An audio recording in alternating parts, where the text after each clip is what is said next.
நான் அடுத்து என்ன பேசணும் அப்படின்னு என்கிட்ட ஒரு தலைப்பு எதில் பேசலாம்னப்போ தொடர்ச்சியாக நான் பேசி கொண்டிருக்கின்ற தமிழர் மருத்துவம். இந்த தமிழர் மருத்துவமும் தமிழர் உணவும் என்ன விஷயத்தை சொல்கிறது, கொஞ்சம் உணவு கொஞ்சம் மருத்துவம், இரண்டு விஷயங்களை மட்டும் உங்களோடு உரையாடி செல்லலாம் என்று நினைக்கிறேன்.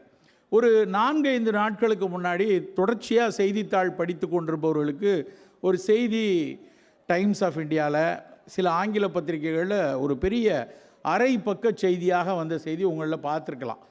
அது பெரிய ஒரு கொஞ்சம் அறிவுசார் சமூகத்தில் ஒரு பெரிய விவாதங்களை உருவாக்குச்சு. என்ன செய்தி அப்படின்னா, இந்த பூமியை நல்லா புரிஞ்சுக்கோங்க, இந்த பூமியை, இந்த மனித இனத்தை கெடுத்து கொண்டிருக்கிற, மிகப்பெரிய அளவில் கெடுத்து கொண்டிருக்கின்ற, அவன் 150 ரேங்க் போட்டிருக்கான், மிகப்பெரிய அளவில் கெடுத்து கொண்டிருக்கிற உணவில் முதல் 25 உணவுகளில் இட்லியவும் சன்னாவையும் அப்புறம் ராஜ்மான்னு சொல்லக்கூடிய வட இந்தியாவில் இருக்கக்கூடிய பயிரில் செய்யக்கூடிய ஒரு ராஜ்மா உணவையும் சேர்த்திருக்கிறார்கள். முதல் 25 மாபாதக கொடூர செயலை செய்து கொண்டிருக்கின்ற, பல்லுயிருக்கு செய்து கொண்டிருக்கிற உணவுகளில் பட்டியலில் பார்த்தவொடனே இப்படி தூக்கி வாரி போடக்கூடிய ஒரு இது. அதை விட ஒரு முக்கியமான விஷயம் என்னென்னா, மிக பாதுகாப்பான, இந்த பூமிக்கு ரொம்ப தேவையான, அவசியமான, இந்த பட்டியலில் கடைசி இருக்கக்கூடிய மிக முக்கியமான உணவாக அவர்கள் சொல்லி இருக்கிறது ஃப்ரெஞ்ச் ஃப்ரைஸ். இட்லி கெடுதலாம், இந்த பூமிக்கு கெடுதல் இட்லியாம், இந்த பூமியின் பல்லுயிர் பாதுகாப்புக்கு மிக அவசியமான தேவை ஃப்ரெஞ்ச் ஃப்ரைஸ் தான். சாதாரண ஆளுங்க எழுதின கட்டுரை இல்லை. +1 அப்படிங்கிறது மருத்துவ கட்டுரைகளில் மிக மிக மிக முக்கியமான முதல் தரவரிசை கட்டுரையாளர்கள் எழுதுகிறதான் அந்த +1 வரும். லான்செட்டு, பிஎம்ஜே, என்எம்ஜே மாதிரி +1 வருது அப்படின்னா ஒரு ஹைலி இண்டெக்ஸ்டு ஜேர்னலில் வர்ற பப்ளிகேஷன் அது. அதில் நாம் உலகமே வியந்து பார்க்கக்கூடிய நேஷ்னல் யூனிவர்சிட்டி ஆஃப் சிங்கப்பூரில் இருக்கக்கூடிய NUS ரொம்ப முக்கியமான பல்கலைக்கழகம், அதில் உள்ள ஒரு பேராசிரியர், ஐரோப்பியாவில் உள்ள பேராசிரியர் எல்லாம் சேர்ந்து எழுதின கட்டுரையினுடைய சாராம்சம் தான் அது. கொஞ்சம் நம்ம எல்லாம் கவனமாக பார்க்கணும். பார்த்த உடனே எவ்வளோ பெரிய அறிவியல் ஆய்வு, அவங்களாம் சாதாரணமாக சொல்லிடுவாங்களா, அந்த புள்ளிவிவரங்கள்லாம் தப்பாக இருந்துரும் அப்படின்னு நமக்கு தோணும். ஒரு 7-8 தடவையாவது நான் அந்த கட்டுரையை திரும்ப திரும்ப படிக்கிறேன். எனக்கு புரியவே இல்லை. என்ன புரியலைன்னா, முதல் புரிதல் என்னென்னா, இட்லிக்கு ரேங்க் 25, மிக கொடூரமாக கெடுதல் பண்ணணுன்னு 25 ரேங்க்கு, தோசைக்கு 103. எப்படா வரும்? இட்லிக்கும் தோசைக்கும் என்ன வேறு வேறு மாவு அரைக்கிறாங்களா? ரெண்டுமே அரிசி உளுந்து சேர்த்து பண்ணக்கூடியதான் அவனே எழுதியிருக்கான். ஆனால் இட்லிக்கு ரேங்க் 25, தோசைக்கு 103. என்ன வேறுபாடு இருக்குது? நல்லா புரிந்து கொள்ளணும். நீங்கள் நிறைய அறிவியல் மாணவர்கள் இதனுடைய சூட்சுமத்தை புரிஞ்சுக்கணும். அது எப்படி பண்ணுறாங்கன்னா, பயோடைவர்சிட்டி ஃபுட் பிரிண்ட்ஸ் அப்படின்னு அதன் அடிப்படையில் அவங்க பண்ணுவாங்க.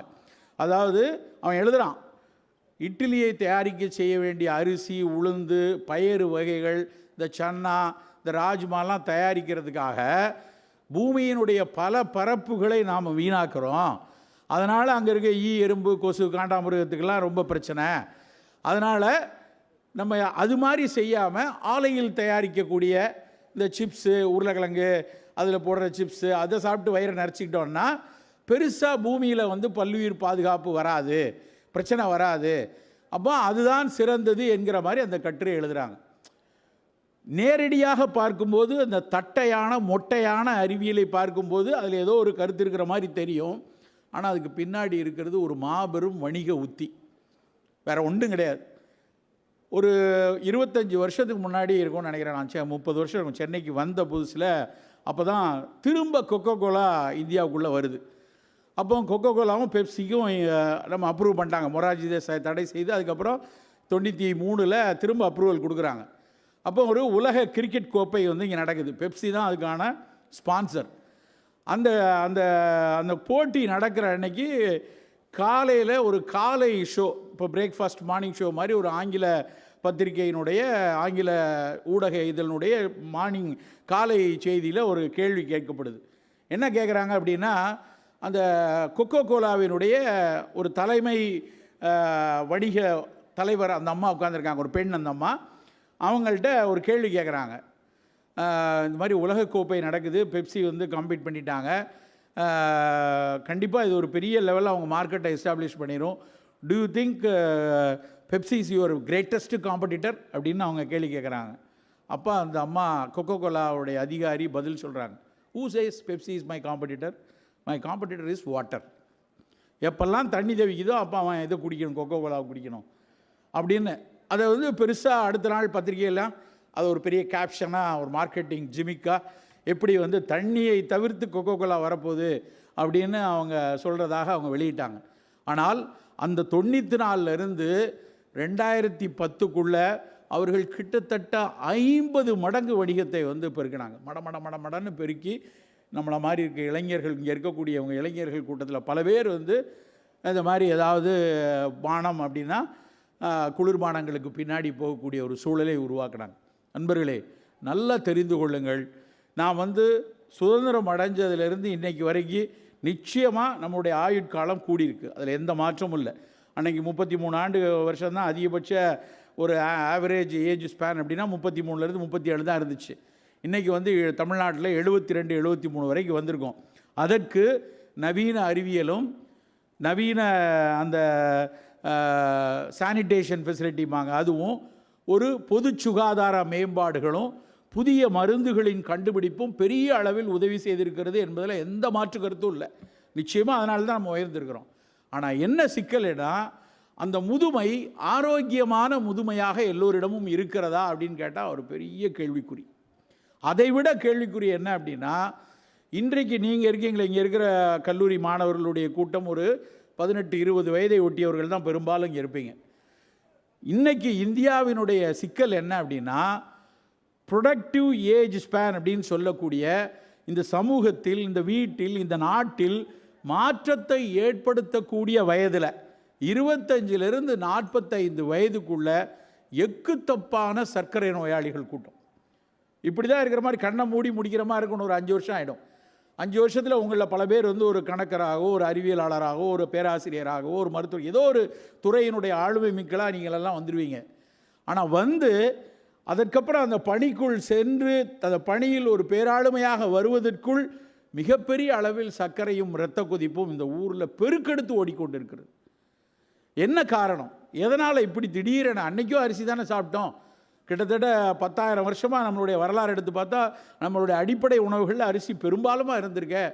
இப்போ மட்டும் ஏன் அரிசி சாப்பிடக்கூடிய ஒரு மாநிலங்களில் இந்த அளவுக்கு சர்க்கரை கூடிக்கொண்டிருக்கிறது அப்படின்னு பார்த்தா, நம்முடைய உணவும் நம்முடைய வாழ்வியலும் நாம் எடுத்துக்கொண்டு இருக்கக்கூடிய அன்றாடம் நாம் எடுத்துக்கொண்டிருக்கிற சிறு சிறு உண்டிகள்லையும் மிகப்பெரிய அளவில் வணிக பிடி இறுகி பல குப்பை உணவுகள் நம்ம முன்னாடி வந்து குவிந்திருக்கிறது. நினைத்து பார்க்க முடியாத அளவுக்கு நோய் கூட்டங்கள். பெண்கள் நிறையா இருக்கீங்க. நான் கல்லூரி காலத்தில் படித்து கொண்டிருக்கும் போது 30 வருடத்துக்கு முன்னாடி சித்த மருத்துவ கல்லூரியில் ஒரு கேள்வி உண்டு.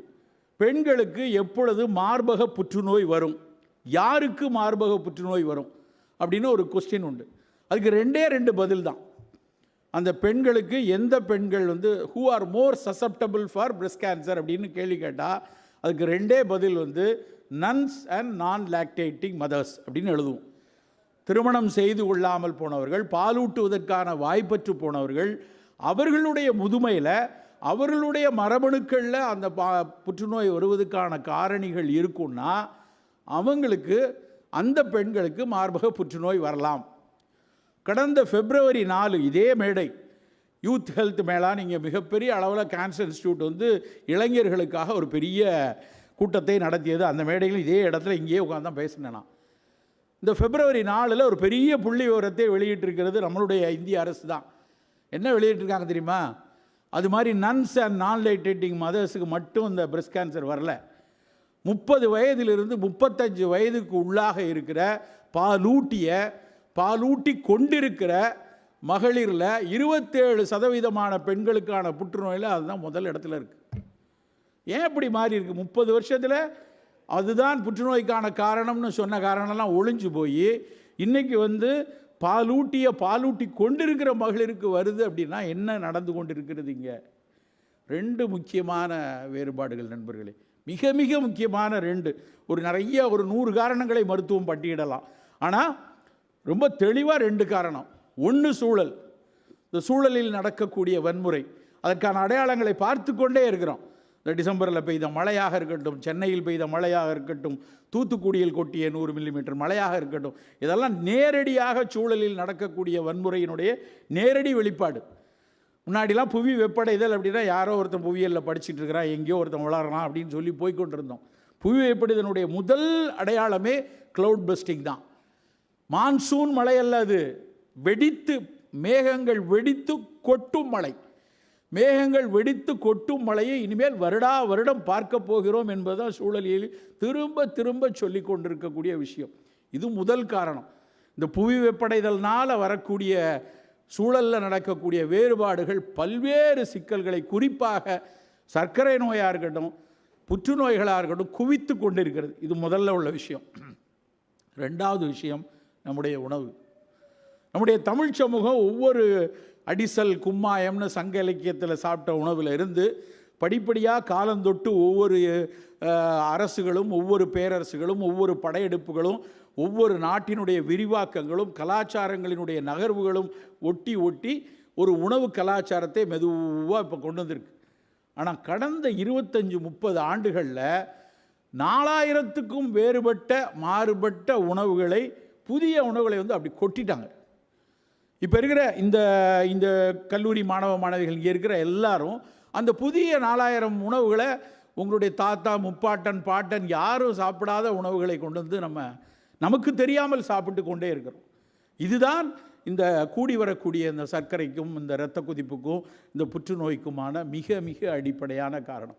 இப்போ நமக்கு இருக்கிற ஒரு மிக மிக முக்கியமான கடமை, கொஞ்சம் திரும்பி பார்க்கணும். நம் தமிழர் உணவு என்ன சொல்லியிருக்கு, நம் தமிழர் மருத்துவம் என்ன சொல்லியிருக்கு, அதனுடைய மரபு எதையெல்லாம் காட்டி சென்றது, எதை நம்ம மறந்து விட்டோம், எது மறுக்கப்பட்டு விட்டது, எது மழுங்கடிக்கப்பட்டு விட்டது, எது நம்மை விட்டு மறைக்கப்பட்டது, இதையெல்லாம் பார்க்க வேண்டிய கட்டாயம் இந்த இளைய தலைமுறைக்கு மிக மிக அவசியமாக இருக்கிறது. நாம் சாப்பிடக்கூடிய ஒரு உணவுகள்லையும், பத்திரிகையில் பார்த்துருப்பீங்க, ஒரு 4 நாட்களுக்கு முன்னாடி சென்னையில், ஒரு 15 நாளைக்கு முன்னாடி பாண்டிச்சேரியில் சாதாரணமாக குழந்தைகளும் கல்லூரி மாணவர்களும் கொஞ்சம் சாப்பிடக்கூடிய ஒரு மிட்டாய் பஞ்சு மிட்டாய். போய் பஞ்சு மிட்டாய்னா நமக்கு தெரியும், அந்த ஆரஞ்சு கலரில் இருக்கக்கூடிய அந்த பஞ்சு மிட்டாயை வாங்கி தின்பது குழந்தைகளுக்கு கண்ணை பறித்து வாங்கி தின்கக்கூடியது. ஆனால் இப்போ நம்முடைய அரசாங்கம் தடை செய்திருக்காங்க. புதுச்சேரி அரசு 15 நாளைக்கு முன்னாடி தடை செய்தது. அதில் இருக்கக்கூடிய ஆரஞ்சு நிறம் மிகப்பெரிய அளவில் புற்றுநோயை வரவழைக்கக்கூடிய ஒரு ரசாயனத்தில் தயாரிக்கப்பட்டதுன்னு கண்டுபிடிச்சி அதை இன்றைக்கி இவங்க சொல்லி பிடிச்சிருக்காங்க. அந்த பஞ்சு மிட்டாயை 50 வருஷமாக சொல்லி கொண்டிருக்கிறார்கள், அது வேண்டாம், அந்த சோப்பு கலர் இதை சேர்க்காதீங்க. ஒரு சிக்கன் 65 சாப்பிட்டு விட்டு கையை கழுவுனீங்கன்னா கையில் ரத்தம் மாதிரி அந்த சிவப்பு வடிது, அது என்ன சிக்கன்லேருந்து வந்த ரத்தமா? அதில் சேர்க்கக்கூடிய நிறமி பொருள் தான். அந்த நிறமி சத்து நேரடியாக அலூரா ரெட் இல்லைன்னா ரோடமைன் அப்படிங்கிற அந்த கெமிக்கல் தான் அது மேலே போடக்கூடிய அந்த சிகப்பு. அது வேண்டாம் அப்படின்னு சொல்லிகிட்டு இருக்கிறாங்க. ஆனால் நம்ம அதை எடுத்துக்கொண்டு இருக்கிறோம். எல்லா தானியங்களையும் பட்டை தீட்டி அதனுடைய நல்ல சத்துக்களை எல்லாம் இழந்து அதனுடைய வெறும் குளுக்கோஸ் குப்பிகளாக நம்ம அரிசியை நம் வணிகம் தான் மாற்றிச்சு. 1,60,000 அரிசி இனங்கள் நம்மளோட ஊரில் இருந்துச்சு.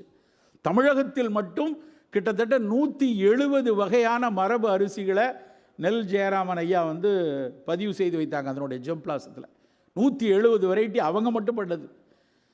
ஆனால் அதெல்லாம் தொலைச்சிட்டு நம்ம முழுக்க வெள்ளையர்னு வெள்ளை அரிசியை நமக்குள்ளே போய் சிக்கணும். அதுதான் இன்றைக்கி சர்க்கரையை இந்த அளவுக்கு பெரிய அளவில் தூக்கி விட்டதற்கான ஒரு அடிப்படை காரணமாக இருக்கிறது. நண்பர்களே, நம் மரபு மிக அழகாக நமக்கு ஒரு உணவு கலாச்சாரத்தை சொல்லியிருக்கு. மிக அதிக அளவில் நம்ம சாப்பிட்டது சிறுதானியங்களை. காலை உணவாக இருக்கட்டும், மதிய உணவாக இருக்கட்டும், நாம் சாப்பிட்ட உணவுகளை கொஞ்சம் யோசித்து பார்ப்போம். பெருவாரியான மக்கள் சாப்பிட்டது காலை உணவில் தானியங்கள் தான். இல்லைன்னா நீராகாரம், முந்தைய நாள் வடித்த சோறு மீந்துச்சுன்னா அதை தண்ணீர் ஊற்றி வச்சு மறுநாள் அதை கரைத்து சற்று மோர் விட்டு துளி உப்பு போட்டு காலையில் குடித்து விட்டு வேலைக்கு சென்ற கூட்டம் தான் நம்ம. ஒரு காலத்தில் அதெல்லாம் தப்பு, பழங்கஞ்சியை போய் அவன் சாப்பிடுவானா, இதெல்லாம் ஒரு அன்ஹைஜீனிக்னு சொன்னான். இன்றைக்கு இங்கே ஸ்டான்லி மருத்துவக் கல்லூரி அந்த நீராகாரம் எந்த அளவுக்கு குடலில் இருக்கக்கூடிய ப்ரோபயாட்டிக் என்று சொல்லக்கூடிய நமக்காக பணி செய்து கொண்டிருக்கக்கூடிய நுண்ணுயிரிகளுக்கு எவ்வளவு வேலை செய்கிறது, அந்த கட் பயோட்டா அப்படிங்கிற ஒரு விஷயம் சரியாக இருந்தால் எத்தனை நோய்களை எதிர்க்கலாம்னு நம்ம ஊரில் இன்றைக்கி ஆராய்ச்சி செய்து சொல்லியிருக்கிறார்கள். தஞ்சாவூரில் இருக்கக்கூடிய national institute of food products management அவர்கள் அதில் ஆய்ந்து அறிக்கை கொடுத்துருக்காங்க. நம்ம ஊர் காலகாலமாக சாப்பிட்ட நீராகாரம், காலகாலமாக நம்ம காலையிலிருந்து சாப்பிட்ட உணவுகளை பெரும்பாலும் சிறுதானியம். ஒரு திணை, கம்பு, சோளம், வரகு, சாமை, காடைக்கண்ணி, இப்படி எத்தனை தானியங்கள். ஒரு தானியங்களும் வெறும் பசிக்கும் ருசிக்கும் மட்டும் இல்லை, அதுதான் முக்கியம். ஆங்கிலத்தில் ஒரு வார்த்தையை ஃபங்க்ஷனல் ஃபுட் அப்படின்னு ஒன்று 1985களில் டெவலப் பண்ணாங்க. கியோட்டா பல்கலைக்கழகத்தில் டெவலப் பண்ண வார்த்தை தான் ஃபங்க்ஷனல் ஃபுட். உணவு என்றால் வெறும் பசிக்கும் ருசிக்கும் மட்டும் இல்லாமல் அதை தாண்டி உடல் ஆரோக்கியத்திற்கோ இல்லை இருக்கிற நோயை வெளியேற்றுவதற்கோ இல்லை நோய் வராது பாதுகாப்பதற்கோ பயன்பட்டால் அதை ஃபங்க்ஷனல் ஃபுட்டுன்னா. ஆனால் ஒரு விஷயம் என்ன தெரியுமா, தமிழர்களுடைய ஆதி உணவுகள் அத்தனையுமே ஃபங்க்ஷனல் ஃபுட்டு தான். எதுவும் வயிறை நிரப்புவதற்காக குப்பைகளை நாம் போட்டதே இல்லை. அது ஒரு கும்மாயமாக இருக்கட்டும், அடிசலாக இருக்கட்டும், புட்டாக இருக்கட்டும், அவலாக இருக்கட்டும். ஒரு வயதான மனிதர் சாப்பிடணுன்னா அவருக்கு நொய்க்கஞ்சியாக கொடுத்துருக்காங்க. ஒரு குழந்தைக்கு சாப்பிடணும் அப்படின்னா அவர்களுக்கு அவலாக செய்து இடித்து கொடுத்துருக்காங்க. அதில் கூட அவல் இன்றைக்கும் ஃப்ளேக்ஸ் அப்படின்னு நிறைய வருது மார்க்கெட்டில். கார்ன்ஃப்ளேக்ஸ், வீட் ஃப்ளேக்ஸ்னு வருது. அந்த ஃப்ளேக்ஸுக்கும் குசேலன் கொடுத்த அவலுக்கும் நிறைய வேறுபாடு இருக்குது. அன்னைக்கு கொடுத்த அவலில் நான் பாடத்தில் படிக்கும்போது பார்த்துருக்கேன், அவல் இடிக்கும்போது பூணில்லாத உலக்கையால் இடிக்கணும். நான் என்ன ஆசிரியரிடம் கேட்டிருக்கேன் 30 வருஷம், அது எதுக்கு சார் அதுக்கு மட்டும் பூனை கலட்ட பூன்னா அந்த உலக்கையினுடைய கீழ்ப்பகுதியில் ஒரு இரும்பு குமிழ் மாட்டியிருப்பாங்க. அவல் இடிக்கும்போது மட்டும் அந்த குமிழை கலட்டிடுவாங்களாம். ஏன்னு கேட்டால் அந்த நெல்லை வேக வச்சு அதை குத்தும்போது இரும்பு உலக்கையால் குத்தும்போது ஏற்படக்கூடிய சூடு, ஃப்ரிக்ஷன், அதில் இருக்கக்கூடிய அழுத்தத்தில் அந்த உணவினுடைய நட்கூறுகள் சிதையும். அதனால் அவல் இடிக்கும்போது அந்த பூண் இல்லாத உலக்கையால் இடின்னு சொல்லியிருக்கான். ஆனால் இப்போ தயாரிக்கக்கூடிய இந்த மார்க்கெட்டில் வரக்கூடிய ஃப்ளேக்ஸ் எல்லாம் அப்படி இல்லை. அவையெல்லாம் எவ்வளவு அதனுடைய டெக்னாலஜியை படித்து பார்த்தீங்கன்னா தெரியும்.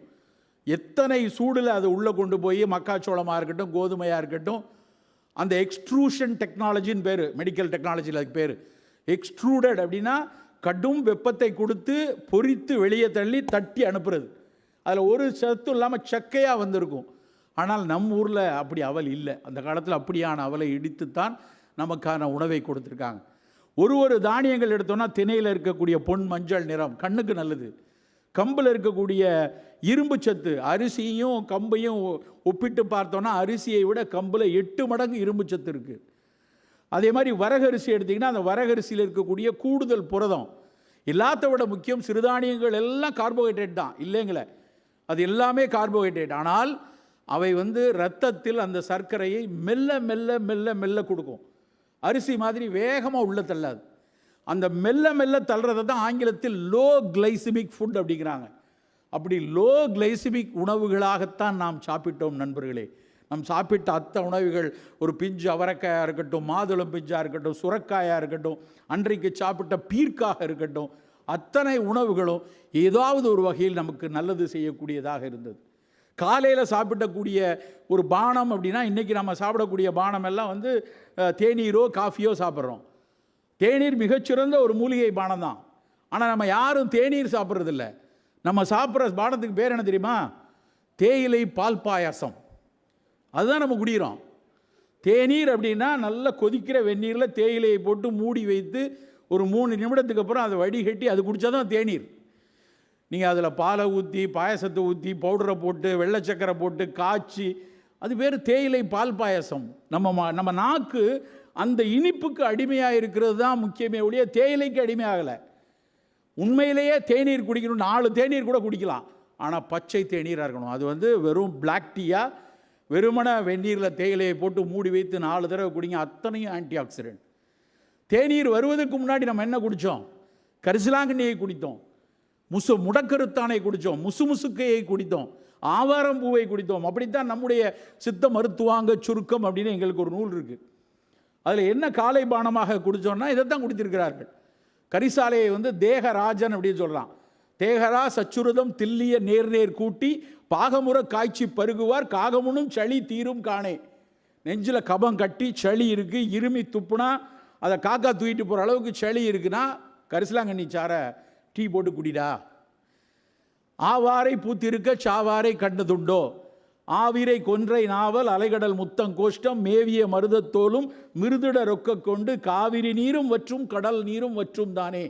நீ ஒழுங்கா ஆவார கஷாயம் குடிச்சேன்னா காவிரி நீரும் மற்றும் கடல் நீரும். காவிரி நீர் இனிப்பு நீர். உன் யூரின் ரொம்ப ஸ்வீட்டாக போகுது அப்படின்னா யூரின் குளுக்கோசூரியான்னு அர்த்தம், டயபெட்டிஸ். கடல் நீர் யூரின் ரொம்ப உப்பாக இருக்குது அப்படின்னா அதில் புரதம் கழிஞ்சு போகுதுன்னு அர்த்தம். ரெண்டுக்கும் நல்லது ஆவாரை கஷாயம் என்று எப்போ 1000 வருடத்துக்கு முன்னாடி எழுதி வச்சுட்டு போயிருக்காங்க. இங்கே இருக்கக்கூடிய தேசிய சித்த மருத்துவ நிறுவனம், இங்கே இருக்கக்கூடிய எம்ஜிஆர் மருத்துவ பல்கலைக்கழகம் 10க்கும் மேற்பட்ட ஆய்வறிக்கைகள் கொடுத்துட்டாங்க இந்த ஆவாரை கஷாயம் எவ்வளவு நல்லதுன்னு. ஆனால் அது வணிகமாகி அது பெரிய அளவில் ப்ராடக்ட் ஆகி உலகம் முழுக்க வரதுக்கு ஒரு பெரிய கார்ப்பரேட் கைப்பிடிகள் இருந்தால் மட்டும்தான் வரும். அது வருது, வராமல் போகுது. நாம ஏன் அதை எடுக்கக்கூடாது? நம் ஏழை விவசாயி இருக்கக்கூடிய அந்த விவசாயிகிட்ட ஒரு கைப்பிடி கரிசலாங்கண்ணியோ ஒரு கைப்பிடி ஆவாரையோ 50 ரூபாய் 60 ரூபாய்க்கு வாங்கி வைக்கலாமே. அதிமதுரம் அடங்கியது அப்படின்னு டிவியில் போட்ட உடனே 100 ரூபா கொடுத்து அந்த 3 யூசர்ஸ் வாங்குகிறோம் இல்லையா? அதே அந்த ஆவாரையும் அந்த கரிசலாங்கண்ணியும் நாம ஏன் கஷாயம் போட்டு குடிக்கக்கூடாது? நண்பர்களே, குறிப்பாக இங்கே இருக்கக்கூடிய கல்லூரி மாணவர்கள் மாணவிகள் மிக மிக எச்சரிக்கையாக இருக்க வேண்டியது என்ன அப்படின்னா, நாம் நம்முடைய இலக்குகளை நோக்கி நகர்வோம். பெரிய அளவில் ஆளுமை மிக்க நமக்கு மட்டும் ஒரு முன்னெடுப்போம். சரியான நமக்கான வழிகாட்டுதல் ஆசிரியரிடமிருந்தும் பெற்றோரிடமிருந்தும் மூத்தவரிடமிருந்தும் கிடைக்கும் போது நாம் நிச்சயமாக அந்த இலக்கை நோக்கி அடைவோங்கிறத துளி கூட ஐயமில்லை. ஆனால் நம்ம ஆரோக்கியமான மனிதர்களாக இருக்கணும்னா இந்த தமிழர்கள் சொல்லிய உணவையும் மருத்துவத்தையும் உற்று பார்க்கணும். அதுலேயும் சில குப்பைகள் இருக்கிறது, அதையும் நான் சொல்லிடுறேன். நீங்கள் நிறைய காலத்தால் பல தவறுகள், காலத்தால் பல அழுக்குகள் இந்த சமூகத்தில் எப்படி பிற பிற விஷயங்களில் ஜாதிய பெண்ணிய அடக்குமுறை அழுக்கங்கள் எப்படிலாம் வந்துச்சோ சித்த மருத்துவத்திலேயே எக்கச்சக்கம் கிடக்கு.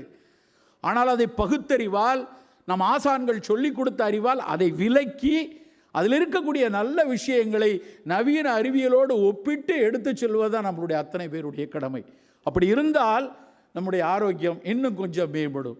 நண்பர்களே, இதே மேடையில் இதே கூட்டத்தில் ஒரு கருத்துரை 15 ஆண்டுகளுக்கு முன்னாடி நடந்துச்சு. இந்த மேடையில் இல்லை, இங்கே நடத்தின அந்த அடையாறு கேன்சர் இன்ஸ்டியூட்டில் வச்சு ஒரு கூட்டம் நடந்தது. அந்த கூட்டத்திற்கு நானும் ஒரு பங்கேற்பாளனாக உட்கார்ந்திருந்தேன். என்னை ரொம்ப உலுக்கிய ஒரு சொற்றொடர் அது. ஒரு அம்மா ஒரு பேராசிரியை ப்ரெசென்ட் பண்ணுறாங்க ஒரு பேப்பர். அது ஒரு ஆய்வு கூட்டம். நிறைய மருத்துவர்கள், நிறைய செவிலியர்கள், நிறைய நோயிலிருந்து மீண்டு வந்தவர்கள், நிறைய நோய்க்காக கதிர்வீச்சு எடுத்தவர்கள், ரசாயன மருந்து எடுத்துக்கொண்டிருப்பவர்கள்லாம் நிறைந்த அறை. அதில் அந்த பேராசிரியை அம்மா அப்படி உட்கார்ந்து பவர் பாயிண்டில் ப்ரெசென்ட் பண்ணுறாங்க. முதல் ஸ்லைடு. அந்த ஸ்லைடில் அவங்க பேசிய வார்த்தை, அதுக்கப்புறம் தான் நான் அதுவரை பொது தளத்தில் அதிகம் பேசியதில்லை. இதை நிறைய ஊராக போய் பேச வேண்டும் என்னை உலுக்கிய வார்த்தை அதுதான். அந்த அம்மா என்ன சொன்னாங்க தெரியுமா? அந்த பவர் பாயிண்ட்டை போட்டுட்டு அங்கே உட்கார்ந்துருக்கிற அந்த செவிலியர் மருத்துவர் பெரியவர்கள் எல்லாத்தையும் பார்த்து இப்படி காமிச்சு ஆங்கிலத்தில் உரையாற்றினார்கள்.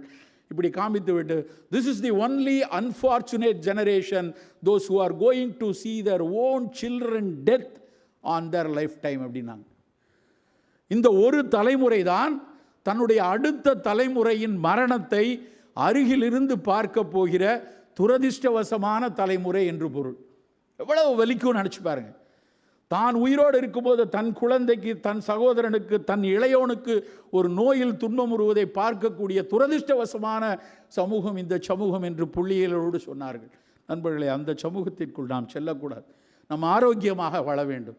நம்ம ஆரோக்கியமாக இருக்க வேண்டும் என்றால், ஒரு எப்பொழுதுமே உடல் உறுதியோடு இருக்க வேண்டும் என்றால் அதற்கு சற்றே நம் மரபை திரும்பி பாருங்கள். அந்த மரபில் சொல்லி இருக்கக்கூடிய நல்ல உணவுகளை அறிவியல் கொண்டு, அறம் கொண்டு பார்த்து அதை நாம் பயன்படுத்தி ஒரு ஆரோக்கியமான வாழ்க்கைக்கு திரும்புவோம் என்று கூறிக்கொண்டு வாய்ப்பளித்தமைக்கு நன்றி கூறி விடைபெறுகிறேன். வணக்கம்.